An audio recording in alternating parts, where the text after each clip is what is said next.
Release all that you think of as true. Relax the mind and ask the question, do I truly understand what this reality is? In order to firmly grasp the ideas presented, this is what you will need to know. Mainstream history, alternative histories like Atlantis, Lemuria, religious doctrines, the history of the occult and astrotheology, and the history of Rome and Christianity. There's been a lot of hype around the Tartaria conspiracy lately, and naturally there's a lot of confusion surrounding it. This video is really an attempt to develop the theory further. So, let's type in Tartaria in Google and see what we find. If you look on Wikipedia, the first result, it will show you a map from the 1800s, 1806, keep that in mind for later. Now on this map, Tartary is just an Asiatic landmass, with city names that are based off Mongolian or Chinese. And where we see Russia and China, this is where Great Tartaria once existed. Let me show you a map from the 1600s. Let's notice how this is much different. We see Great Tartaria. And let's also notice the etymology change of all the cities. It's no longer a Mongolian empire, it's something else, maybe pre-Russian? Also notice this, California is an island? Very interesting. Wikipedia's explanation is it's a messaging error. Considering how high of an art cartography was, I find that hard to believe. As far-fetched as the following information may seem, I'm going to ask you just to follow down this path. Some people are saying that Tartaria is some kind of distraction, but from what? And is this theory any more of a distraction than Netflix and video games? Do you honestly feel satisfied with the history they teach you in schools and churches? I understand that most of you are believers of evolution and Big Bang Theory, but let's just explore a very different alternative to conventional history. I don't know everything about the past. I wasn't there. Nobody was as far as we know. Science likes to think it has all the answers, yet scientists still can't tell us how consciousness came to be, the connection between consciousness and matter, and why the hell we're all here.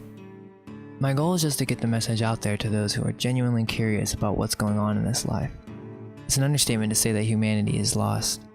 It's been pointed out by many historians that humanity is much older than we have been told. It's possible that civilization goes back millions of years, and we could be in some kind of cycle.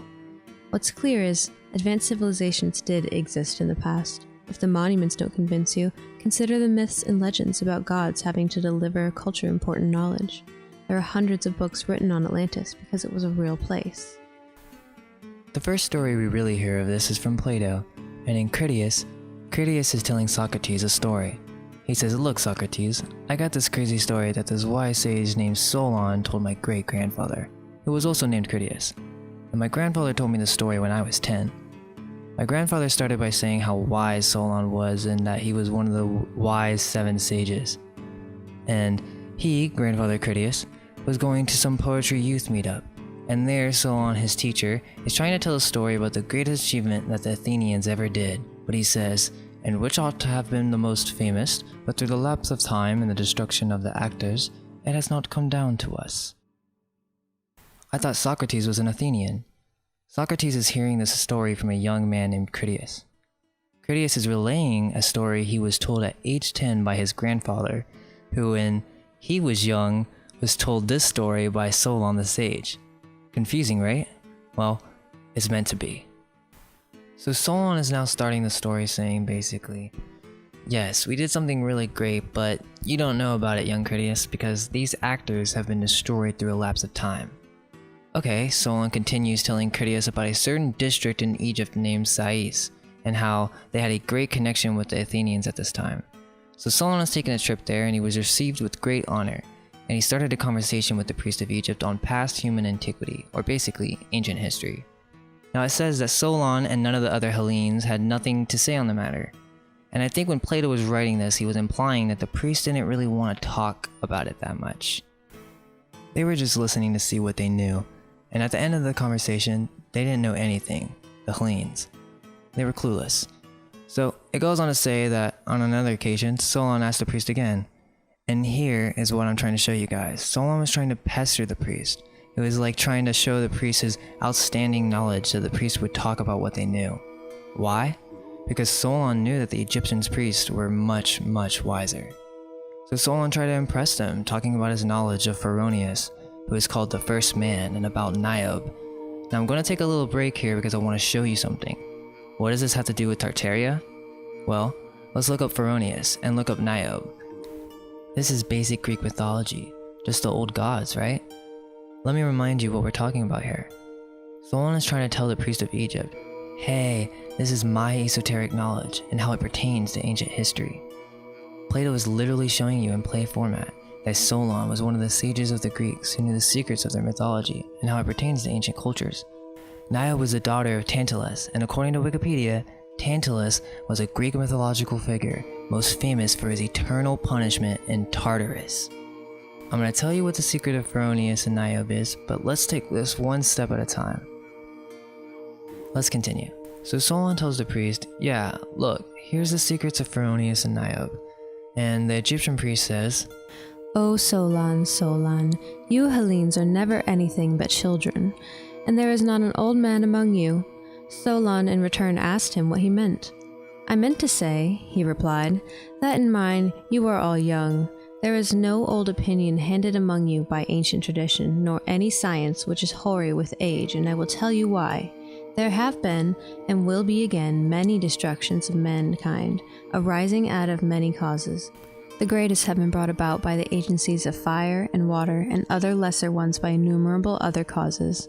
There is a story, which even you have preserved, that once upon a time, Paetheon, the son of Helios, having yoked the steeds in his father's chariot, because he was not able to drive them in the path of his father, burnt up all that was upon the earth, and himself was destroyed by a thunderbolt. Now this has the form of a myth, but really signifies a declination of the bodies moving in the heavens around the earth, and a great conflagration of things upon the earth, which recurs after long intervals. At such times, those who live upon the mountains and in dry, lofty places are more liable to destruction than those who dwell by rivers or on the seashore. And it's from this calamity the Nile, who is our never-failing savior, delivers and preserves us. When, on the other hand, the gods purge the earth with a deluge of water, the survivors in your country are herdsmen and shepherds who dwell on the mountains. But those who, like you, live in cities are carried by the rivers into the sea. Whereas in this land, neither then nor at any time does the water come down from above on the fields, having always a tendency to come up from below, for which reason traditions have preserved here are the most ancient. Notice how he's talking about two different cataclysmic events. He first is speaking about a myth that Solon's people have preserved, and then he states on the other hand when the gods purged the earth with a deluge of water, so we know there's a distinction there. He said many destructions. The myth goes Paetheon, having yoked the steeds of his father's chariot, wasn't able to drive it in the path of his father. Could this mean that once Tartaria became a global empire and its motives didn't follow the same path as its predecessor Atlantis? And because he couldn't drive the path of the father, or remain as true as was the once great Atlantis, the chariot burnt up all that was on earth, and he himself, Tartaria, was destroyed by the thunderbolt. Could it be that Atlantis was destroyed because of natural progression through the ages, and perhaps Tartaria was destroyed for its evil motives, or its evil takeover? After the flood of Atlantis, this great nation tried to recreate Atlantis once again, only that it must have been forced so the civilization fell in cataclysm. The priest is saying, look, here, this tradition goes way back, and everything we know and all the science that we practice are ancient, very ancient. We preserved our sciences. He called the Greeks children, saying there was not one man among you, and remember, this is Plato, where we get all our sciences from. Now the priest said, the people who live on the mountains in dry and loft places were more liable to destruction when referring to Solon's myth. This is a very key factor. Okay, so that's the first understanding.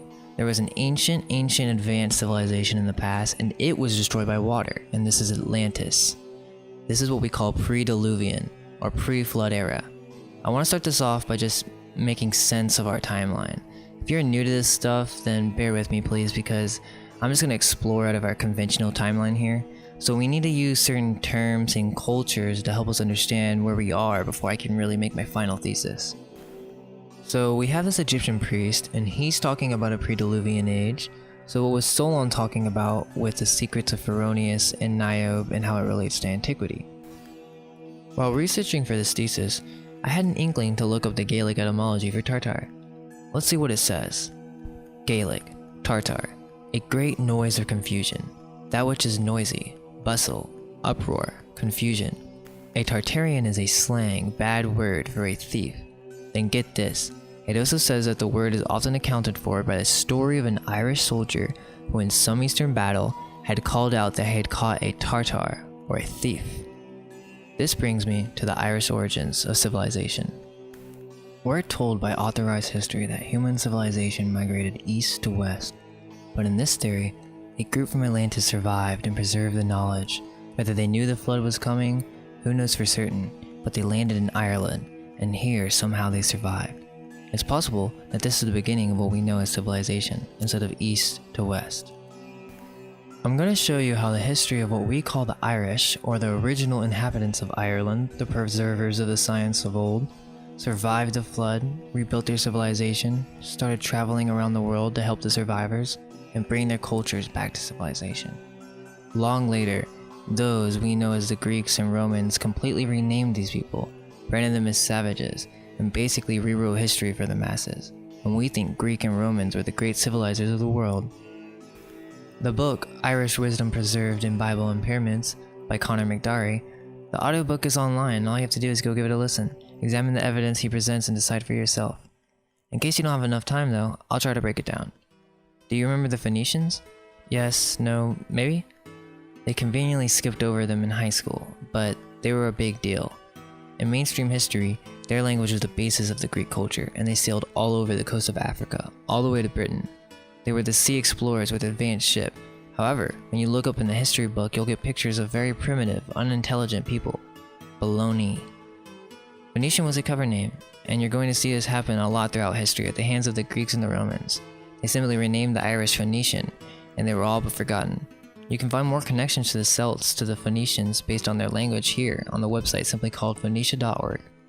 Conor McDarry states, in their great missionary pilgrimage, they circled the globe in order to give religion and knowledge of God to the different races of mankind. They also established priesthoods and gave alphabets to the races who were unenlightened in such matters up until that time. Ireland is the country in which the arts and the sciences were first discovered and developed. To this country, the Greeks applied the term oigia, a term which was never given to but the very ancient, and it's from the Irish, the Aryans, that the Greeks traced their descent. In modern times, the term Aryan has been misused. It was never meant to be used for race. The Irish passed along the knowledge as spiritual guides, Arya meaning of higher class or status. This is where we get Indo-Aryan, where the Irish landed and must have shared this information with the Indus Valley culture. The evidence suggests that they were the spiritual teachers of the ancient world, after the flood. This is why all religions are based on astrotheology. We have some worship all over the world like the Maya, Aztec, Native American, Sumerian, Babylonian, Chinese, Japanese, Celtic, Turkish, and it goes on and on. The term Arya is derived from Aries, the first sign of the zodiac, the ram. The symbolism of the ram is the knowledge of God, or the El.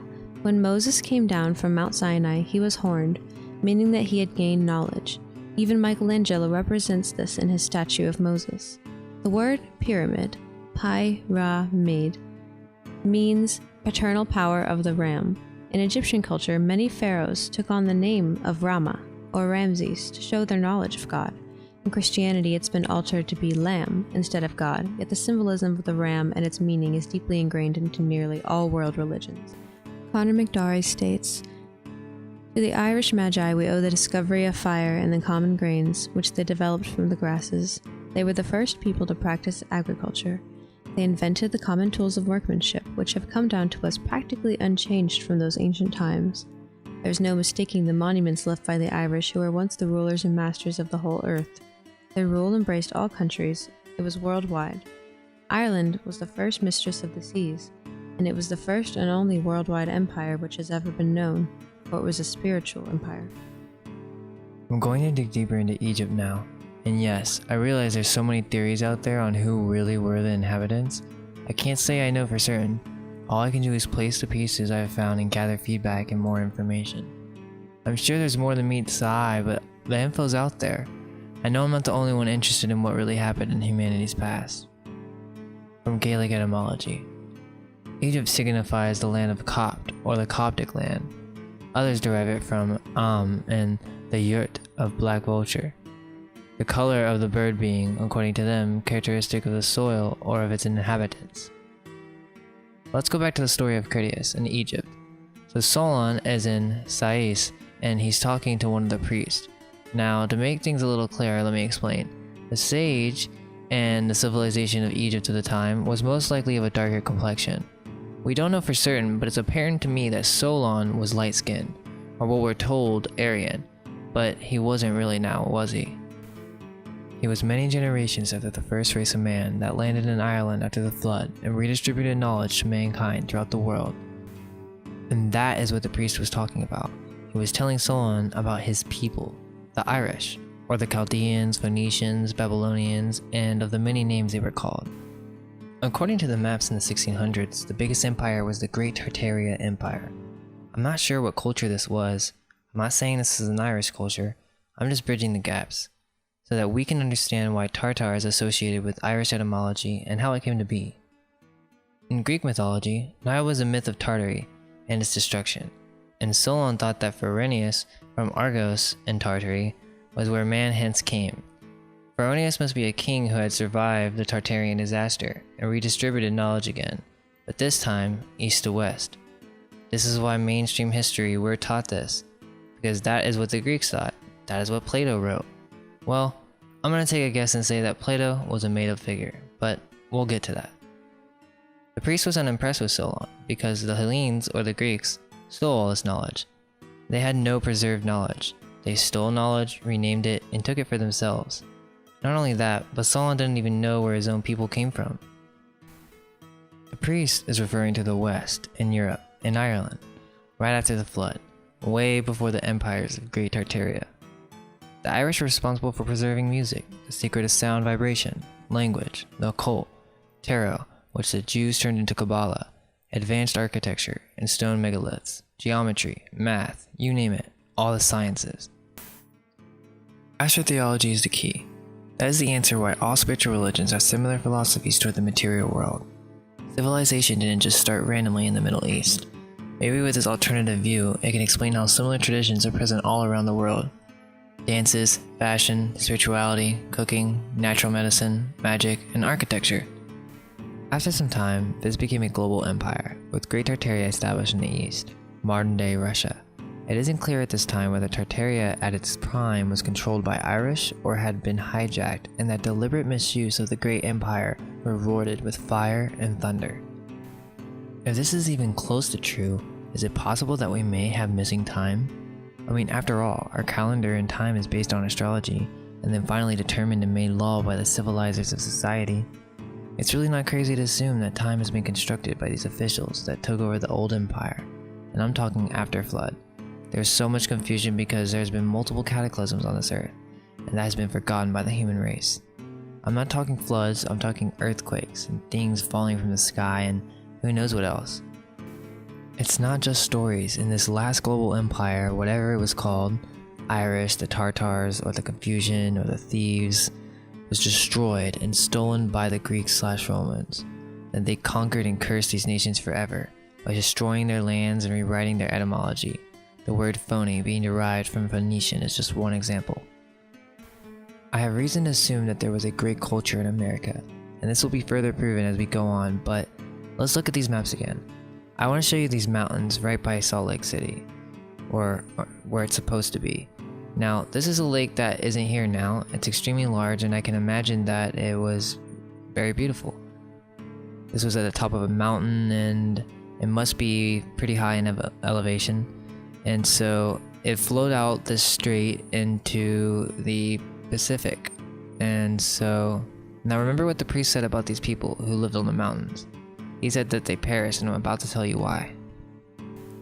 Because when the earthquakes come, and the comets come, and the floods come, they are the worst places to be. Because water flows down from extreme heights, mixes with the soil, and creates a massive river of solid mass. This is likely what occurred.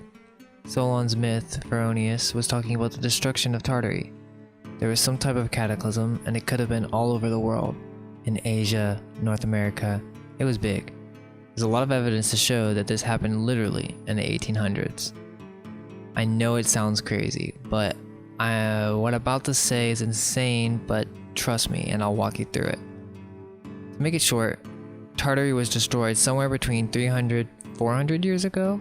It could be longer, shorter, I don't know.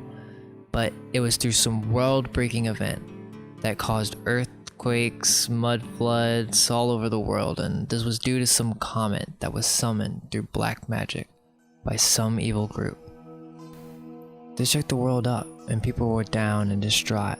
And remember, this is not the flood of the Bible, this is after. And that is why this theory is so important right now. We truly need to be questioning who we are, what happened in our history, and what's going on here.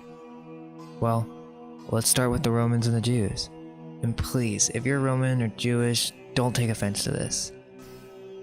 I know for a fact that, nowadays, everybody has a really good heart, and it's kind of hard to really just terminalize it with just one word, but I'm sure you've done your research, and when we look into history and history gets dark, no other culture or race has been kicked out of more countries than the Jews from the history that we've been handed down. And there's a really dark history here, guys, and I can't really go into it in this channel, but it does explain so much. The Jews took the knowledge of the Irish, and they basically were a cult of the original knowledge of the Druids. That's the Kabbalah. It's the original tarot and the symbols that came from the Aryan priest of the global world empire after the flood. They took this knowledge, started practicing dark black magic, and basically through sacrifice and horrible religious ideologies, the ancient Jews warped and perverted the knowledge of the Irish. Now I don't know if black magic was used in the destruction of Tartary or not, but you tell me what happened. Tartaria could have been filled with peaceful people, because after the fight, they could have been easily subdued by the Roman soldiers. The Romans were the true Tartarians. They were the thieves. What we know as Tartaria is but a lie. The Romans and the Greeks named it using the language of the Gauls. Why? Well, we need to look into an important figure known as Josephus and how he influenced Rome. On Wikipedia, if you search Flavius Josephus, it says, during the First Jewish-Roman War, the Romans were battling the Jewish forces in Galilee. Now, Galilee is just one connection, even though it is in Israel. However, let's just reestablish this connection. So, what's happening? Before Christianity had begun, the Romans had their last and longest battle with the Druids. Well, the Druids were the Jews who hijacked the teachings of the Gomerites and stole it for their own perverted ways, became corrupt, and started sacrificing. That is why we hear about this happening in Carthage and Rome to please Jupiter. And this gets dark, but let's go on. The Gomerites were the Irish people, and this must have happened long after Tartary had been destroyed. So what is going on? All this knowledge that we have is just knowledge from the age after the catastrophe of Tartary, or the story of Tantalus, the father of Niobe. But here's the key to understanding this whole conspiracy. This was not Atlantis. I'm proving this through Plato. Plato could have been made up. It's entirely possible that the Greco-Roman civilizations never existed, and whatever empire was the culprit behind the deliberate destruction of Tartaria, or if it was just an accident. But whatever happened, someone rewrote history after this happened. History is always written by the winners. When two cultures clash, the loser is obliterated, and the winner writes the history books. Books which glorify their own cause and disparage the conquered foe. As Napoleon once said, "What is history but a fable agreed upon?" Dan Brown, The Da Vinci Code. Let's recap. There was a flood, a deluge. The whole world went dark and was lost. The Irish civilization were the ones who preserved the knowledge from Atlantis. They distributed it throughout the world, and there was a worldwide global civilization. This is when Tartary existed. A group or empire or cult or whatever you want to call it, Rome, came to power through evil, black magic, with a plan to create a new world order. Cataclysm strikes all over the world. The greatest of all empires is destroyed, Great Tartaria, in which the Greeks wrote myths about. This evil group rises, takes over, history is rewritten, and all ancient history is systematically erased by these power-hungry peoples, whoever they were. All the remaining empires and people were forced to join or be killed. This gives me a better position to assert more theories. Now, If this is so, we need to establish some sort of timeline because what's going on? The first clue is in old 1600 maps. There's an I before the 600. Once you look into that and then you look at the records of the Dust East India Company, they have the same thing. The best way I can explain this whole thing is that the 1600 ones are Spanish or European. They are all made from the European Union. And where did they get their source maps? Okay, I'm going to get theoretical, but I feel as if I have to start somewhere with really figuring out what happened. What we know is the Renaissance, the European Union forming after Rome from Germany and then to Spain, Britain, etc. It's a fabrication. It's well known these days that Shakespeare was just a character. How much more of our history is full of these fictional personas? And shoot, if he isn't real, then maybe we should all just stop acting like we know it all, because with all these unsolved mysteries in the world, it really goes to show how little we understand. Before Tartaria was destroyed, remember, I said global. So they were in Europe, and that's why you see crazy architecture that all looks similar with unique varieties, but it's all the same idea, all over Asia and Europe and North America. What we know is the Greeks or Romans, if they even existed, were a people who walked into the cities of a once great nation, and tried to scramble what they could from the remainders, and dominated the remaining victims of the cataclysm. One question that bothers me, and I would appreciate any input or ideas, is why were the remaining survivors of this great empire not be able to strike back? They must have been targeted, or something beyond belief happened that we can't really understand today with our modern minds. Now in part 2, I'm going to go in what happened with North America. Was there a great empire where the Grand Canyon was located? More proof for the mud flood with buildings underground and strange architectures in big cities. I know that was a lot of info, but we really felt compelled to try and bridge this Tartaria mystery with astrotheology and the story of Irish civilization. There's still a lot of interesting stuff that we didn't have time to mention, so stay tuned for more videos. Like and subscribe if you feel inclined. Until next time. Release all that you think of as true. Relax the mind and ask the question, do I truly understand what this reality